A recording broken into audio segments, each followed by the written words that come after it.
ஈரோடு மாவட்டம் பெருந்துறை அருகே விநாயகர் சதுர்த்தியை ஒட்டி சிலை வைக்க அமைக்கப்பட்டிருந்த பந்தலுக்கு மர்ம நபர்கள் தீ வைத்ததால் பதற்றம் நிலவுகிறது. தமிழகம் உட்பட நாடு முழுவதும் விநாயகர் சதுர்த்தி விழா வரும் 17ஆம் தேதி கொண்டாடப்பட உள்ளது.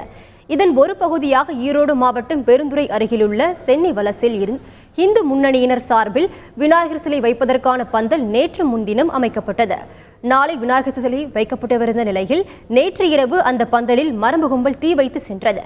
இதனால் அப்பகுதியில் பதற்றமான சூழல் நிலவி வரும் நிலையில் தகவல் அறிந்து சம்பவ இடத்திற்கு சென்ற பெருந்துறை போலீசார் பந்தலுக்கு தீ வைத்த மர்ம நபர்கள் குறித்து தீவிர விசாரணை மேற்கொண்டு வருகின்றனர்.